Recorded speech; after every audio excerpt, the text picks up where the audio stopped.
Mesdames et messieurs, bonsoir. C'est un plaisir de vous retrouver pour ce 20h. Voici les titres. Dans le zoo, en dehors des préparatifs officiels, les temples, lieux de culte, vaudou, se préparent également pour célébrer les 65 ans d'indépendance du Bénin. Au menu, rituels, cérémonies et réjouissances. Un jeune apprenti maçon a trouvé la mort sur un chantier à Togbin à la suite de l'effondrement d'un immeuble en construction où il travaillait comme ouvrier. On en parle dans ce journal. Sur le plan international, en Côte d'Ivoire, le président Alassane Ouattara a officiellement annoncé sa candidature pour un 4e mandat. Au Niger, le ministre russe rencontre le général Tiani au sujet de l'exploitation d'uranium. Et hors d'Afrique, un incendie a ravagé plus de 500 hectares de végétation. Chers téléspectateurs, c'est un plaisir de vous retrouver. C'est une figure discrète, mais son nom restera dans l'histoire du Bénin. Gilette Razoumé a été élue Miss en 1962. C'est la première Miss du Dahomey et elle a aujourd'hui 82 ans. Elle a été célébrée à Porto Novo lors d'une cérémonie portée par l'initiative Le Bénin se révèle. Retour sur la cérémonie avec William Choki. Une silhouette élégante, droite malgré le poids de l'âge. Ce 29 juillet à Porto Novo, le Bénin s'est arrêté pour dire merci à une pionnière. La première Miss du Dahomey, une femme qui à 19 ans faisait déjà entrer tout un pays dans la modernité. À seulement 19 ans, elle devient Miss Dahomey, puis ambassadrice culturelle sur la scène internationale. À Miami, à New York, elle incarne un Dahomey jeune, fier, élégant et profondément ancré dans ses valeurs. Aujourd'hui, à 82 ans, elle incarne plus que jamais la force du féminin. L'initiative Le Bénin se révèle lui rend hommage. C'est parti d'une photo sur les réseaux sociaux que j'ai découverte. Et dans les commentaires, j'ai trouvé les commentaires de 2 filles de Miss Dahomey qui disaient que leur maman vivait à Porto Novo, qu'elle avait 82 ans. Donc dans la dynamique du Bénin, le Bénin se révèle, qui consiste à révéler les femmes qui ont marqué l'histoire du Bénin et qui impactent la société. J'ai trouvé comme une évidence de la révéler. Elle était déjà connue, mais il fallait la reconnaître davantage et la faire connaître à la nouvelle génération. L'une des premières speakerines de Radio Nationale, formée en France, devenue fonctionnaire internationale, son parcours est celui d'une femme libre, audacieuse, que rien ne prédestinait à la lumière, mais qu'il a mérité à la force de son charisme et de son courage. Et franchement, je suis reconnaissante envers tous ceux qui sont venus. Je suis reconnaissante pour le Dahomey, pour le Bénin. Je dis, je n'ai pas 82 ans, mais par humour, je dis, j'ai 10 ans, 8 plus 2 égale 10. Je me sens vraiment honorée d'être associée à un retour bien mérité sur une figure emblématique qui nous avait échappé, mais qui heureusement nous a été révélée. Des souvenirs remontent, des mots forts. Malgré sa beauté et les atouts que lui offre sa position sociale, sur lui lié pour mener une vie exemplaire de foyer. Des rires, des larmes aussi. Une émotion forte, vraie et immense, elle traverse toute la salle. Et puis soudain, au son de la musique, elle se lève et danse, à petits pas, mais avec toute la grâce d'autrefois.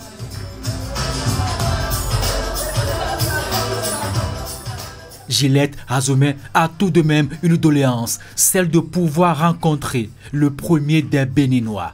Mon souhait le plus ardent, c'est de voir le président Patrice Talon un jour. J'ai vu beaucoup de présidents, mais je suis sa miss et il ne m'a jamais vu, je veux le voir.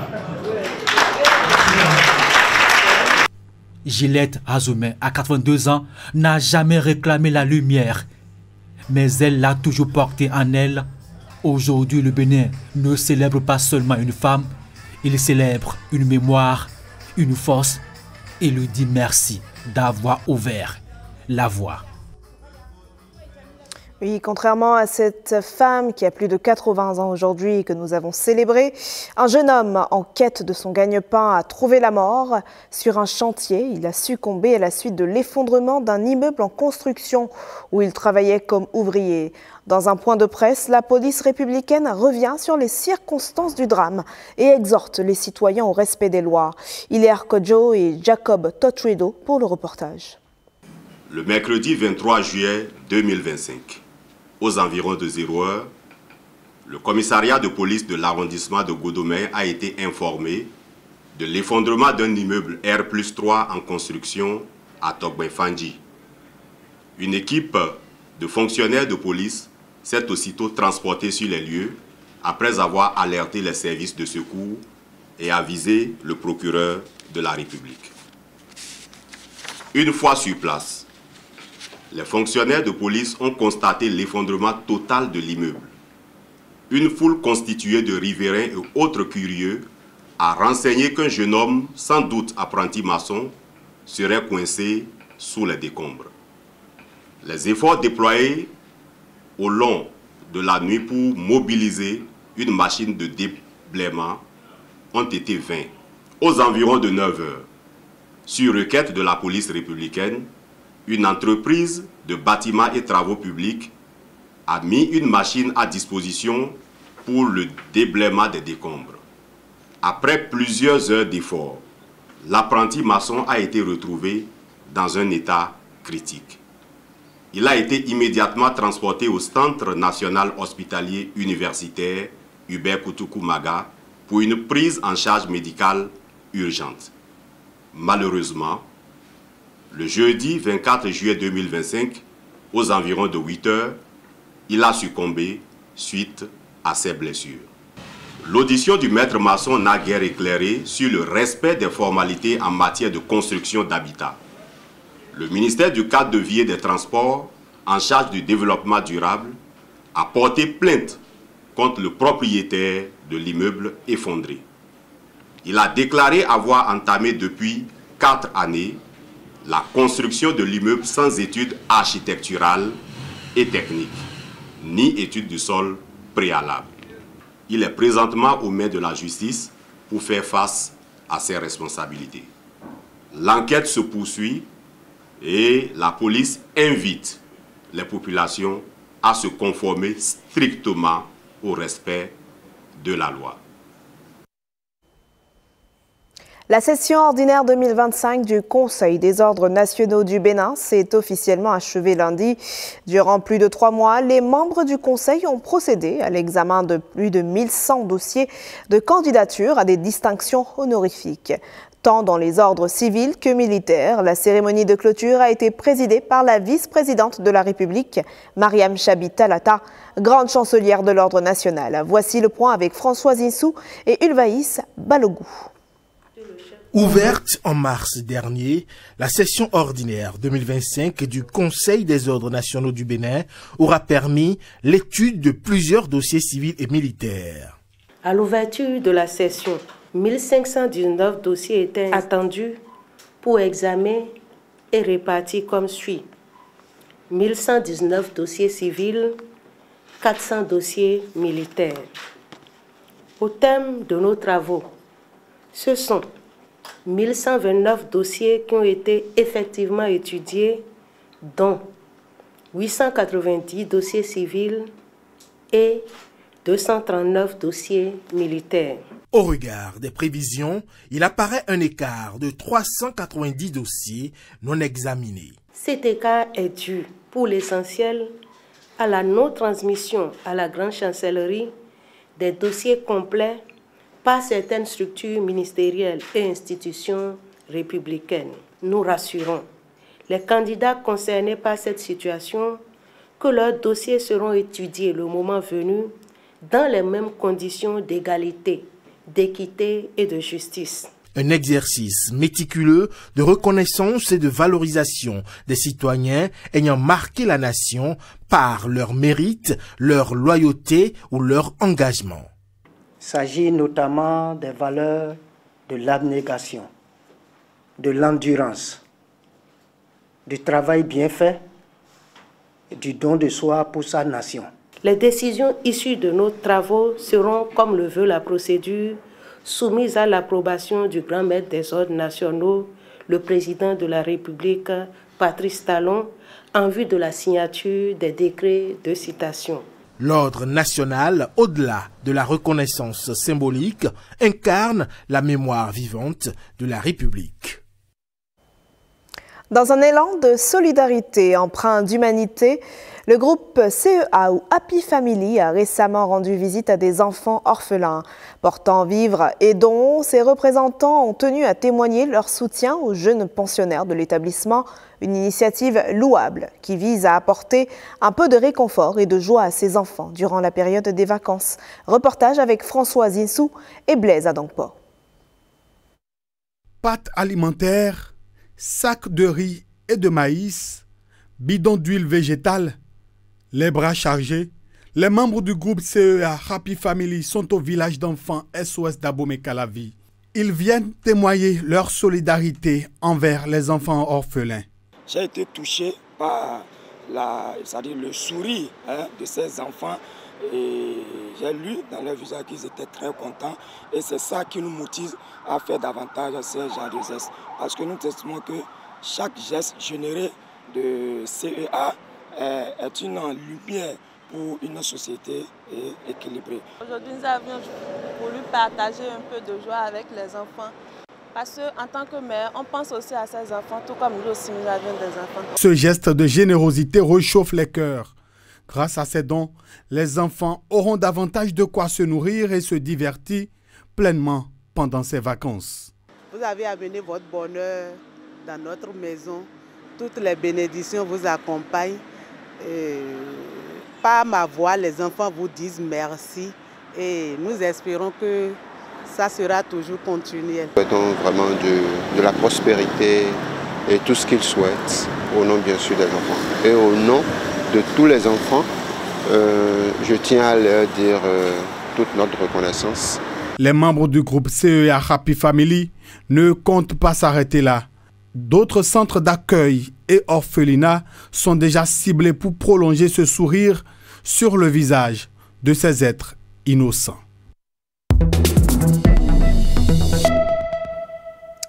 À l'approche du 65e anniversaire de l'accession du Bénin à l'indépendance, les autorités se mobilisent pour une commémoration à la hauteur de l'événement. Les forces de défense et de sécurité souhaitent offrir un BEA, donc un beau défilé aux populations, occasion pour la première autorité préfectorale de mettre en lumière les actions menées dans le département du Zou. On écoute Daniel Valère Setonbo, préfet du Zou, au micro de Pierrette Adonyossi et de Cadnel Capo. 65 ans dans la vie d'un homme, dans la vie d'une nation, ce n'est pas petit. Donc nous sommes en train de mettre les petits plats dans les grands pour que cette célébration, on puisse vraiment la marquer d'un signe particulier. Vous allez à la place Goro, vous allez voir la métamorphose. Les militaires, les forces de sécurité, qui sont en train de préparer avec acharnement ce qu'ils vont offrir aux populations en matière de défilé. Donc j'invite toutes les populations à se joindre à nous et surtout aux élus dans les autres communes pour que cette célébration puisse être vraiment une réussite. On peut être fier d'être béninois parce que notre nation a grandi pendant les 10 dernières années que nous sommes en train de terminer. Notre pays a vraiment évolué. Dans le Zou, en dehors des préparatifs officiels, les temples, lieux de culte vaudou, se préparent également pour célébrer les 65 ans d'indépendance du Bénin. Au menu, rituel, cérémonie, réjouissance. Constat donc avec Pierrette Danyossi et Cadnel Capot. Nous sommes ici au temple de Vodou Yagbanon, situé à Tendi, commune de Zapota. Bien que les Vodou Days soient célébrés en janvier, la période du 1er août est également très significative pour les fidèles de ce Vodou. C'est une période pendant laquelle des rituels spécifiques liés à la sortie de l'Inyam sont pratiqués dans les temples.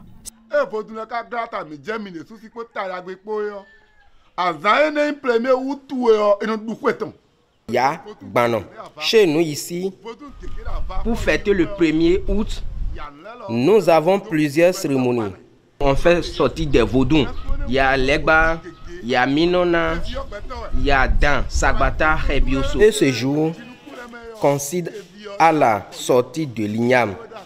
On sort l'Inyam, on fait des prières, puis on la consomme. On sort les fidèles de Vodou Ya, on joue le tam-tam en chantant le tout dans une ambiance.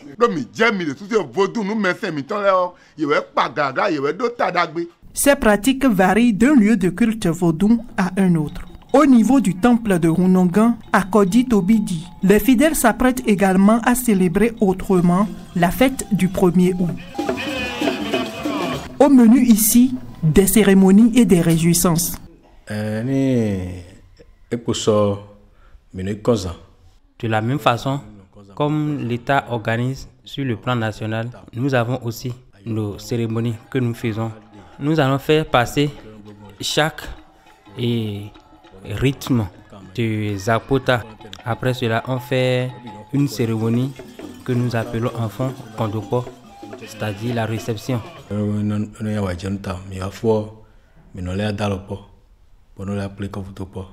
La fête du 1er août est donc un moment fort de la vie spirituelle des fidèles vaudous. Un temps de partage, de communion et d'invocation en faveur du renforcement des liens communautaires et de la cohésion nationale. Arbre mille vertus, le palmier à huile fait partie intégrante de l'histoire du Bénin. Des royaumes d'hier aux plantations modernes d'aujourd'hui, il a traversé les âges, porté les économies locales et nourri les traditions. Retour donc sur cette filière enracinée dans la terre et dans le temps. Du roi Guézo aux producteurs d'aujourd'hui, zoom donc sur la filière palmier à huile. Bien avant l'indépendance, bien avant même la colonisation, il régnait déjà en maître sur les terres du Dahomey. Sous le roi Guézo, le palmier à huile devient une richesse stratégique, un produit d'exportation majeur, une puissance économique. Le roi Guézo institue des plantations royales, réglemente l'exploitation et établit une organisation autour de cette ressource. Après les efforts du roi Guézo, les habitants d'alors aussi ont continué peu à peu. La filière change donc de visage avec la colonisation et va encore plus se développer après l'indépendance en 1960. À cette époque, l'État béninois va décider de faire du palmier à huile un secteur structurant de l'agriculture nationale. Avec l'installation ou bien la mise en place des coopératives d'aménagement rural et à travers ces coopératives d'aménagement rural, il y avait des milliers d'hectares de plantations de palmiers à huile sélectionnés qui étaient installés dans toute la zone du sud Bénin. Mais très vite, l'élan sera brisé par la crise économique et les politiques d'ajustement structurel des années 80. Privatisation, manque d'entretien des plantations, chute de la productivité, la filière s'effondre. Mais depuis 2016, un vent nouveau souffle sur la filière palmier à huile. Les producteurs bénéficient désormais de l'appui et de la subvention du gouvernement. On a quitté moins d'une tonne, c'est-à-dire environ 3 tonnes de régime à l'État. Et aujourd'hui, Au Bénin, on est à 14 tonnes et demie de régime à l'hectare. Nous avons mis en place des centres de stockage qui sont faits de bureaux, de salles de réunion, de salles de magasins, de tanks de stockage de volumes divers, des ponts bascules aussi pour le pesage des régimes. Dans le rang des pépiniéristes, on reconnaît aussi toutes les transformations positives apportées par les réformes du gouvernement de la rupture. J'ai d'abord la formation, les matériels de travail tels que des brouettes, j'en ai reçu, les raccords pour l'arrosage, l'installation pour faciliter l'arrosage. Nous avons toujours les graines. Les graines de palmier a eu la temps. Puis maintenant, l'appui conseil des structures étatiques. Nous avions commencé avec 5 000 plants. Aujourd'hui, nous sommes à près de 20 000. Il y en a qui sont à 80 000. Le jour seul, cette année, nous avons produit près de 80 à 100 000 plants. Ce n'était pas ça il y a 10 ans. Lorsque l'eau est disponible, comment le palmier se comporte? Quelle quantité d'eau il faut lui apporter pour quitter les 14 tonnes de régime à l'hectare à 18-20? Le défi aussi, c'est d'élaborer un nouveau programme plus ambitieux. Du roi Guézou à nos jours, la filière palmier à huile a connu gloire, crise, mais aussi et surtout renouveau. Aujourd'hui, la filière est à la croisée des chemins, avec pour ambition de redevenir un pilier de l'économie béninoise, tout en alliant savoir-faire ancestral, innovation et durabilité. Un reportage de Fallon Kisezounon. Nous poursuivons donc avec l'actualité nationale. À quelques semaines de la rentrée scolaire, une alimentation saine et équilibrée pour les élèves est déjà au cœur des priorités. Le directeur général de l'ANAN a rencontré les ministres conseillers de l'enseignement pour renforcer le programme des cantines scolaires. Objectif, garantir un repas chaud aux élèves partout au Bénin.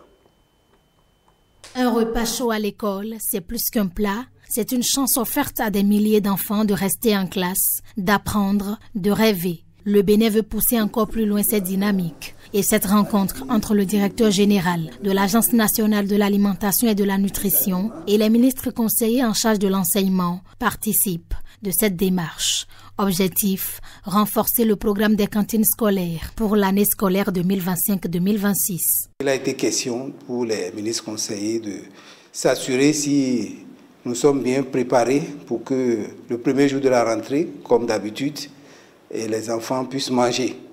Donc nous leur avons donc exposé quelle est l'organisation qui est en place, qui permet aux transporteurs de mettre les vivres à la disposition des écoles et au comité de gestion de se préparer pour le démarrage de la rentrée, les dispositions logistiques, la préparation des magasins.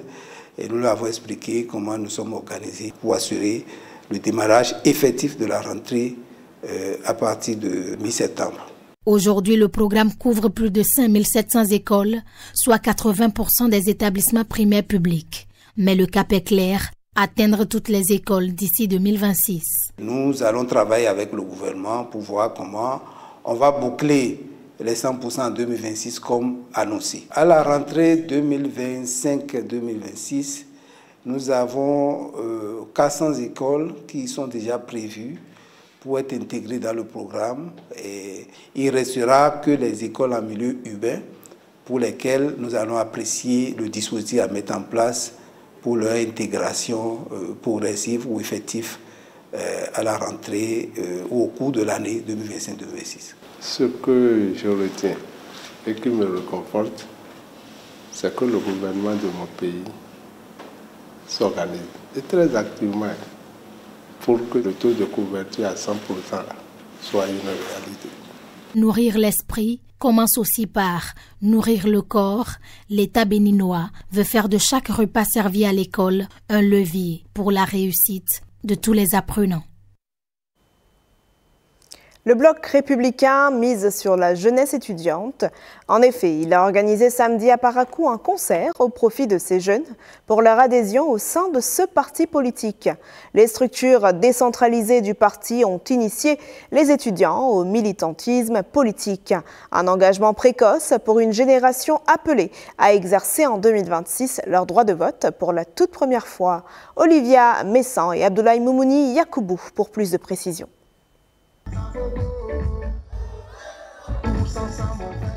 Le bloc républicain cible dans le cadre de ce concert les jeunes majeurs du milieu estudiantin.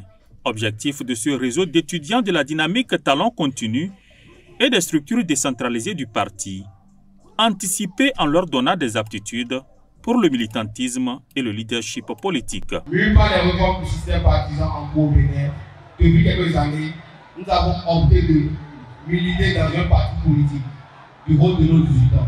Nous avons échangé avec les gens afin d'éviter des erreurs éventuelles. Le seul parti vers lequel ils nous ont orientés reste et demeure le bloc républicain. Le BR est un parti structuré. Le BR offre des chances et des opportunités à la jeunesse. Le droit de vote que vous venez d'acquérir est un instrument qui vous permettra de façonner la vie publique et orienter l'action publique comme vous aurez souhaité le voir. Les responsables du bloc républicain apprécient la mobilisation des jeunes.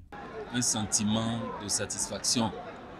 Le fait de voir que des jeunes déjà qui ont eu l'âge de voter puissent s'entendre, se regrouper et dire il faut aller vers qui?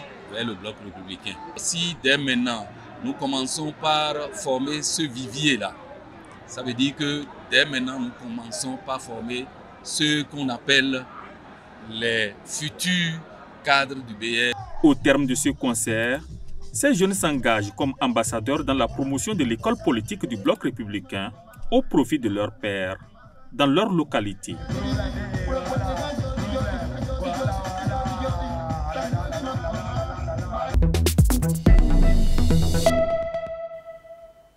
Dans l'actualité hors de nos frontières, le président Alassane Ouattara, candidat à un 4e mandat en Côte d'Ivoire.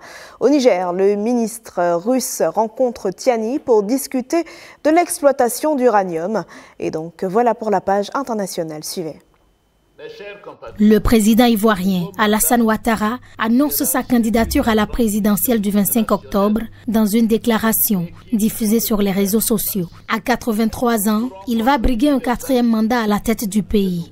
Je suis candidat parce que notre pays fait face à des défis sécuritaires, économiques et monétaires sans précédent, dont la gestion exige de l'expérience. Mépris pour la famille de l'influenceur et pour le peuple burkinabé. C'est en ces termes qu'ont réagi hier soir les autorités du Burkina Faso à la suite du décès de l'influenceur burkinabé Alina Faso durant sa détention à Abidjan en Côte d'Ivoire. Alain Christophe Traoré, de son vrai nom, était détenu depuis janvier dernier et poursuivi par la justice ivoirienne pour intelligence avec des agents d'un État étranger et complot. La mort du jeune homme a été annoncée dimanche dans un communiqué par le procureur de la Côte d'Ivoire qui précise qu'Alina Faso s'est suicidé. Une enquête est en cours et les autorités burkinabées réclament des explications. Le ministre russe de l'énergie a effectué une visite officielle à Niamey où il s'est entretenu avec le général Abdourahmane Tiani sur la coopération économique des deux pays. La Russie veut exploiter l'uranium et développer le nucléaire civil au Niger, a déclaré le ministre russe de l'énergie. Le groupe russe Rosatom et le ministère nigérien de l'énergie ont signé un mémorandum de compréhension mutuelle sur la coopération dans le domaine du nucléaire civil, selon un communiqué du ministère russe de l'énergie. Depuis son arrivée au pouvoir, la junte a déclaré plusieurs fois qu'elle souhaitait revoir le système d'exploitation des matières premières sur le sol nigérien par des compagnies étrangères. Plus de 300 pompiers au sol et dans les airs luttent contre un incendie de forêt dans la province d'Ávila, en Espagne. Le feu qui a déjà brûlé 500 hectares de végétation est actuellement hors de contrôle en raison de vents violents, selon les autorités.